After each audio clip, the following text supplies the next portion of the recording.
Empezamos el programa contándoles que, en efecto, el gobierno de los Estados Unidos ya ha solicitado ante la justicia de ese país revocar la libertad bajo fianza del expresidente Alejandro Toledo Manrique, esto a fin de concretar la extradición. No queda mucho más por hacer, pero tiene que haber una coordinación entre el poder político y el poder judicial en los Estados Unidos para que finalmente Toledo pueda ser extraditado. Por otro lado, ¿cuál es la situación de Elian Karp? También la justicia peruana reclama la presencia de la ex primera dama Elian Karp, y hoy se supo que la señora Karp estaría solicitando un pasaporte para evadir a la justicia, un pasaporte belga. Esto, como ustedes saben, complicaría la posibilidad de que Karp venga al país, pero vamos a analizar caso por caso con el fiscal Rafael Vela más adelante. A esta hora de la noche ya está con nosotros, sin embargo, el ministro de Justicia, el doctor José Tello. Muchas gracias por acompañarnos. Gracias, Mávila. Muy buenas noches. Bien, igual quería pedirle un comentario. Ha sido la noticia de la semana, sin duda, esto de que el gobierno de los Estados Unidos ya haya tomado la decisión política y firme de extraditar al expresidente Toledo. ¿Cómo comenta usted? ¿Cuál es su impresión? ¿Lo considera un triunfo de la justicia en el Perú? Quiero ser bastante cauto en ese punto. ¿Por qué? Porque nosotros como Ejecutivo no entramos en esta parte del proceso. O sea, nosotros tenemos que ser respetuosos, en este caso el Ministerio Público, que a través de su Oficina de Cooperación Internacional está abocada al proceso de extradición. En algún momento, con el apoyo del Ministerio de Relaciones Exteriores y también de la Policía Nacional del Perú, a través del Interpol, o sea, militar. Entonces, nosotros no damos mayor detalle al respecto porque este es un tema pues que no se debe politizar, es acción de la justicia propiamente. Claro, pero tiene que haber alguna coordinación mínima con la Cancillería y luego con el Centro de Reclusión a donde será llevado el expresidente más Toledo, adelante, ¿correcto? Lo has dicho, más adelante. ¿Por qué? Porque en el momento en que sea extraditado y esté físicamente en el país, se tiene que ver a dónde tiene que ir él a cumplir la prisión preventiva. De acuerdo. Comentábamos al inicio del programa esta decisión que aprobó el gobierno ya de apoyo solidario para los familiares y fallecidos y heridos en las manifestaciones. Abarca a los familiares de fallecidos y heridos. Son 50,000 soles a los deudos de los fallecidos y 25,000 a las personas que resultaron heridas de gravedad. ¿Ya hay un padrón de víctimas? Sí, y vamos por partes. En primer lugar, nosotros hablamos de un apoyo solidario. Es bueno que la opinión pública sepa, acá no hay reparación ni tampoco hay indemnización alguna. ¿Por qué? Porque eso se verá más adelante cuando un juez lo ordene. Claro, esto va al margen, es una decisión del Ejecutivo que no tiene que ver con las investigaciones que deba hacer y que está haciendo la Fiscalía para determinar responsabilidades particulares. Y que, claro, esperemos que cuanto antes sean resueltas para que justamente tengamos nosotros justicia y también podamos cerrar las heridas que bueno, se abren ante este tipo de situaciones. Es importante tener en claro que las muertes duelen, que las personas que incluso ven afectados sus proyectos de vida también es algo que nos afecta como sociedad, y nosotros como gobierno mínimamente podemos tener un gesto de apoyo solidario a las personas que han perdido a sus familiares. Correcto. En este ¿Eso caso se entregará por única vez? Es por única vez y comprende tanto a civiles como policías, y también hay que ser claros en que están comprendidas todas las víctimas, o sea, todas las personas que han perdido la vida, ¿no?, durante este periodo, o sea, todos los fallecidos. Y hablamos desde que se iniciaron las protestas hasta el último suceso que esperamos que no se vuelva a repetir más, que es lo que ocurrió en Apurímac. De acuerdo, quería preguntarle, a propósito del tema de las protestas, hay un proyecto de ley enviado por el Poder Ejecutivo, dice, con el respaldo, la firma, el acuerdo, el voto aprobatorio, para ser textuales, del Consejo de Ministros, el proyecto de ley que modifica el Código Penal y el nuevo Código Procesal a fin de reforzar la respuesta del Estado frente a los delitos que afectan la vida, el cuerpo y la salud, así como bienes públicos y privados cometidos durante la vigencia de un estado de emergencia. Estamos todavía en un estado de emergencia, el control de la protesta, digamos, avanzó, pero todavía no se ha erradicado todo lo que es la situación del bloqueo de las vías, por ejemplo, y la posibilidad latente siempre existe de que rebrote una manifestación que pueda desbordarse en cualquier momento, sobre todo en el sur de nuestro país. Esta ley modifica las sanciones y vamos a ver un cuadro de inmediato, lo que son las penas actuales de acuerdo a la ley y lo que propone a partir de ahora el Ejecutivo para sancionar a aquellos que en este contexto de violencia que se pueda desbordar, por ejemplo, provoquen lesiones leves. La pena actual es de 2 a 5 años, el nuevo proyecto propone 8 a 14 años. Formas agravadas, daño de bienes, ¿no? 1 a 6 años pasa a 4 a 8 años. Atentado contra medios de transporte, ¿aquí se incluye aeropuertos?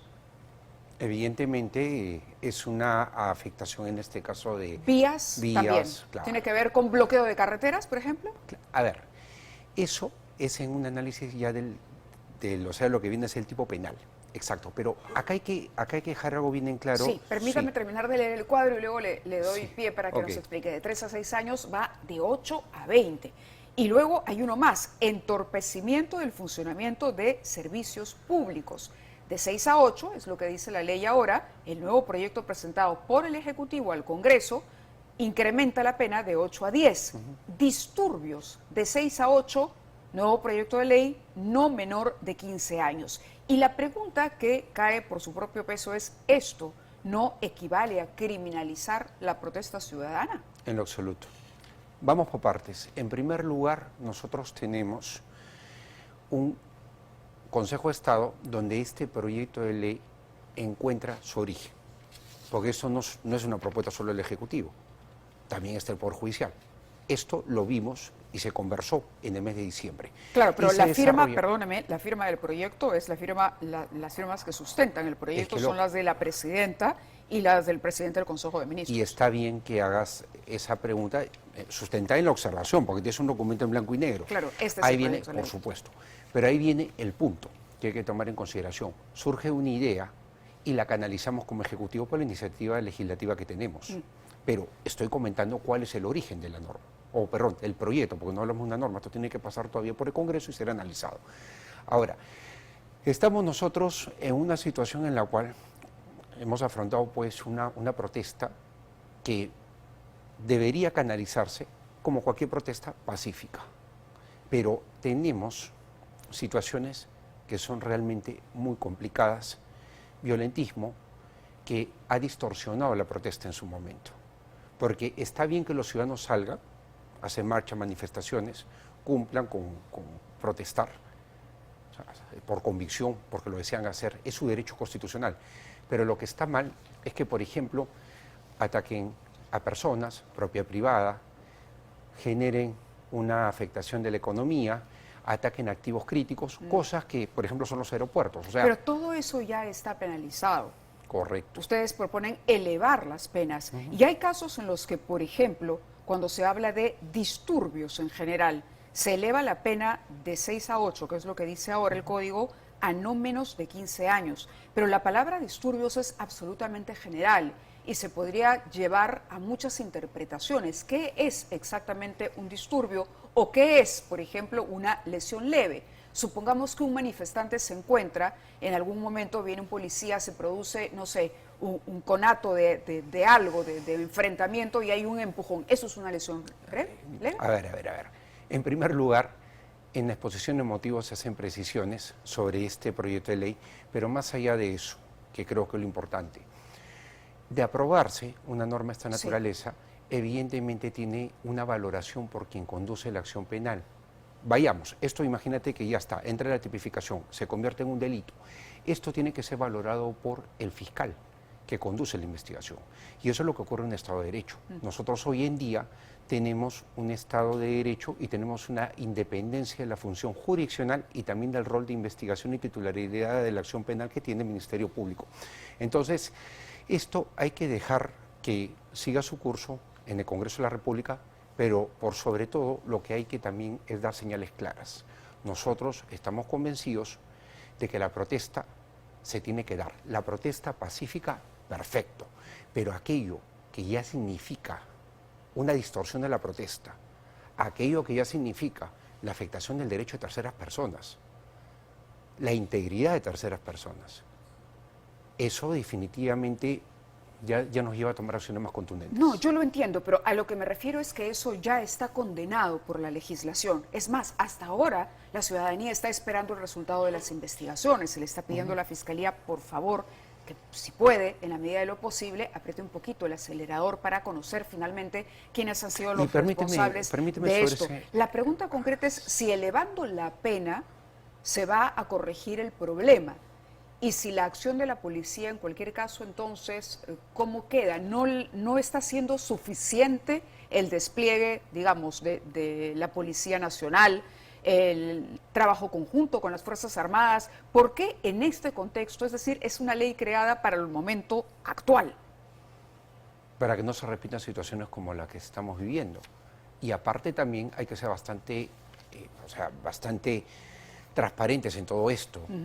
Es necesario que también se ponga orden porque hay muchos derechos. Nos hemos centrado mucho en el derecho a la protesta, que es legítimo y que nadie cuestiona, Mávila. Pero no estamos yendo hacia lo que es la distorsión del derecho de la protesta y además también no estamos yendo a la afectación de una rama enorme de derechos fundamentales que están siendo, pues, lesionados. El derecho a la vida de aquellas personas que no llegaron a un hospital y murieron en las carreteras. El derecho de quienes tenían sus propiedades y han sido afectadas. Su trabajo. Nos queda claro. Pero es que lo que pasa es que hay que tener en cuenta acá algo. La norma penal es disuasiva. Eso es importante. Y lo que pretende es que hayan conductas en la sociedad. Es un mensaje. Clarísimo. Es un mensaje. Y hay que dar un mensaje también, claro, y esto no significa criminalizar o digamos, atacar el derecho de protesta, para nada.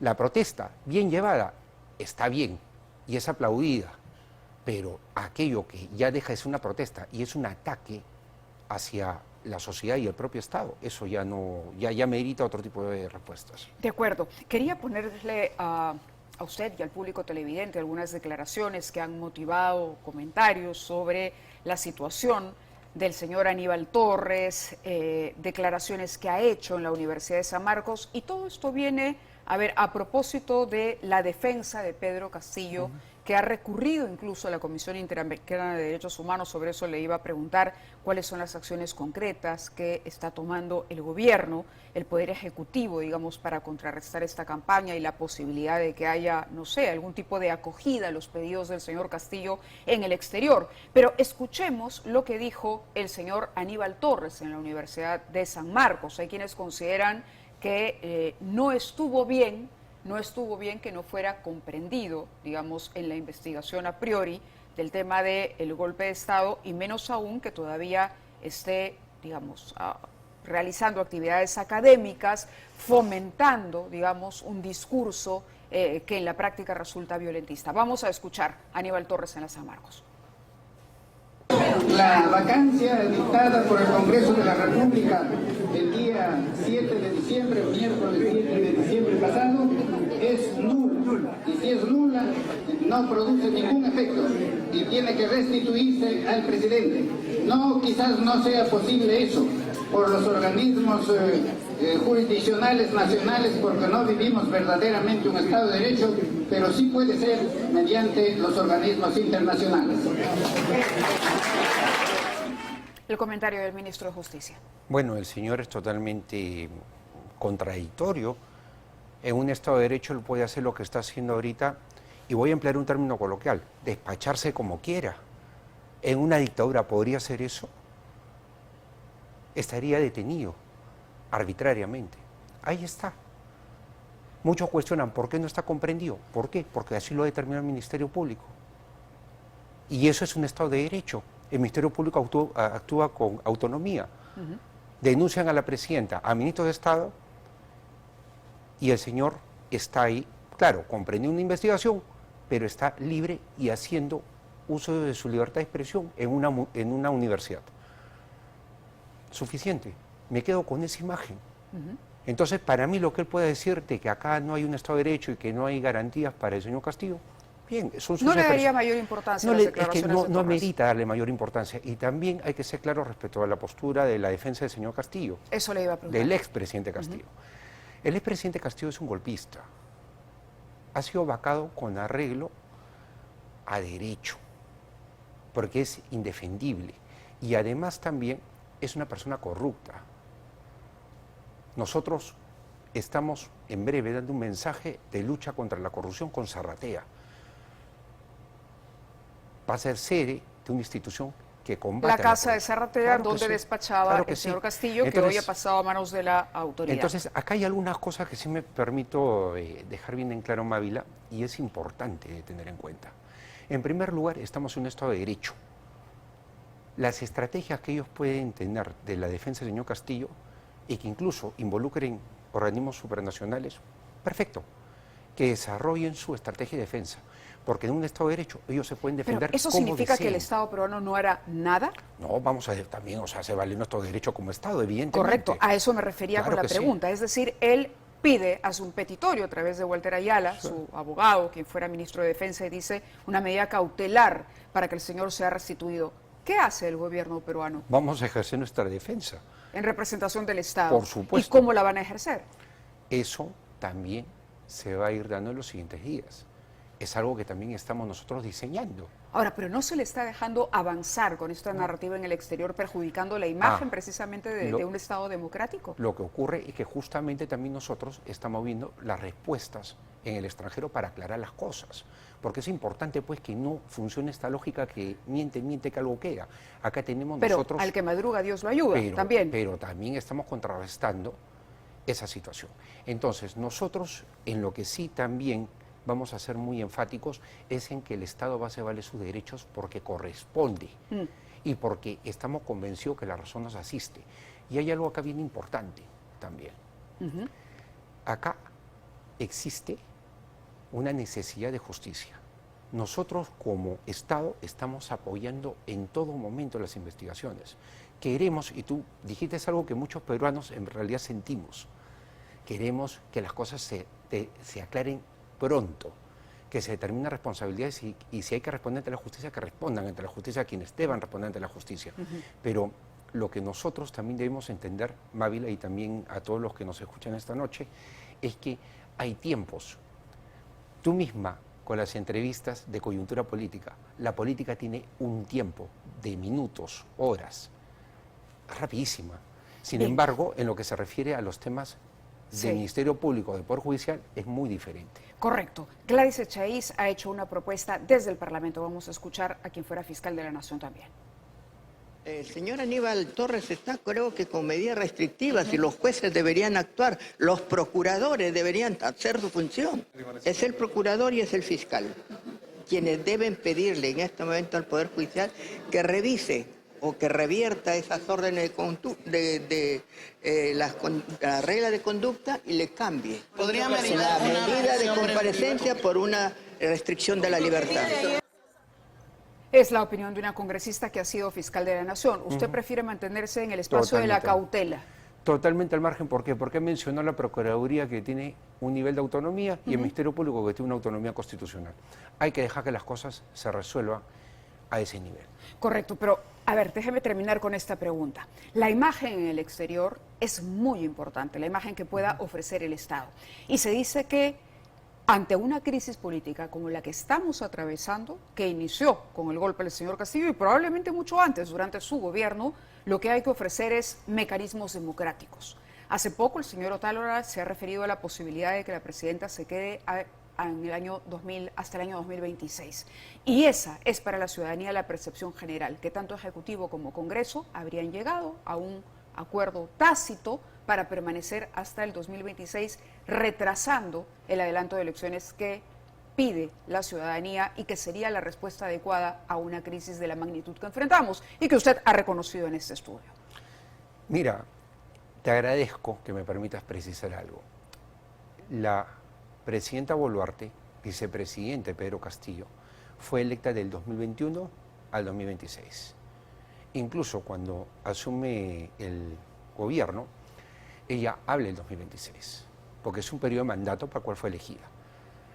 En algún momento se cuestionó, por ejemplo, con la asociación de Pedro Pablo Kuczynski y Martín Vizcarra, que se debía dar un adelanto de elecciones. Hubieron voces, si hacemos memoria, aquella época hubieron El contexto voces. fue distinto. Sí, pero hubieron voces que también hablan de adelanto de elecciones, porque siempre ocurre. Pero finalmente se le dejó en el gobierno y se terminó el quinquenio muy accidentado del 2016 al 2021, esos 5 años de gobierno, donde tuvimos pues finalmente 4 presidentes. Claro, pero la renuncia, ojo, la renuncia de Kuczynski no vino acompañada de lo que hemos visto en las calles. Correcto, pero a ver, vino en otro contexto, estoy totalmente de acuerdo, pero vamos a tener en cuenta, porque estamos viendo lo del plazo, lo que se ha mencionado. La presidenta no va a renunciar, pero ha sido clara, al igual que todos los ministros de Estado que hemos suscrito los proyectos de ley, o sea, estamos claros en que el 2023 o el 2024, ningún problema para dejar el cargo, el gobierno, ningún problema. Así de simple, lo hemos manifestado en proyectos de ley, que el Congreso de la República tenga sus manejos y finalmente no haya salido humo blanco para el adelanto de elecciones es un tema que ellos tienen que atender porque es una responsabilidad de ellos. ¿Por qué el gobierno de Dina Boluarte sustenta la no renuncia en que su salida del gobierno sería peor? ¿Qué los hace creer y asegurar eso? Y que un proceso de elecciones adelantadas a partir de la renuncia de la presidenta no sirva de tubo de escape y de elemento catalizador o canalizador para empezar de cero, resetear, si se quiere, la democracia peruana. A ver, ese reseteo de la democracia peruana nosotros lo queremos y lo hemos colocado por escrito, ¿correcto? Sí tenemos claridad en eso, no nos aferramos al poder. Pero yendo a la pregunta que me haces, en el supuesto negado que la presidenta Boluarte renuncie, primero, en el Congreso forzarían la conformación de una nueva mesa parlamentaria. Lo han expresado en diferentes formas. Primera pugna. Pero es un tema del Congreso. Pero ahí viene el tema. Primera pugna por el poder.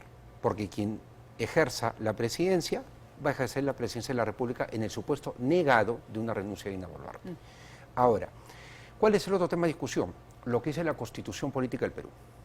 Señala que en ese supuesto se convoca a elecciones. La Ley Orgánica de Elecciones establece un plazo de 9 meses, 270 días. ¿Qué sucede en este caso? Elecciones no es lo mismo que elecciones generales. No serían necesariamente elecciones generales. ¿Podría el Congreso en ese momento, por lo que la Constitución habla solo de elecciones, entender que son elecciones presidenciales?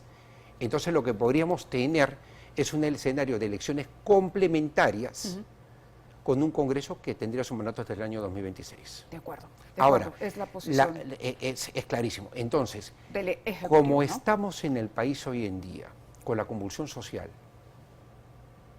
y eso es lo que hay que reconocer en Dina Boluarte, no es responsable renunciar.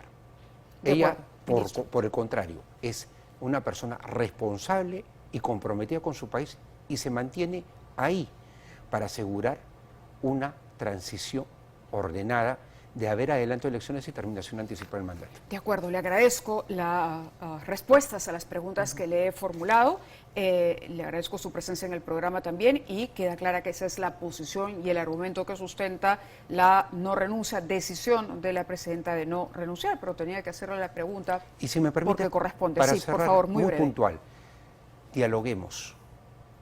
Tenemos nosotros los peruanos que dialogar. Las personas incluso que están muy contrarias al gobierno están invitadas a dialogar. ¿Saben por qué? Porque podemos tener diferencias políticas. Es clarísimo y hay que ser respetuosos de eso. Pero tenemos que hacer que el país avance, que hayan servicios para los ciudadanos, infraestructura, empiezan pronto las clases. Hay que hacer algo para que la gente pueda tener una vida normal indistintamente del problema político. Muy bien, ministro, Gracias. muchísimas gracias por estar con nosotros esta noche. Gracias, María. Muy amable. Vamos a pasar a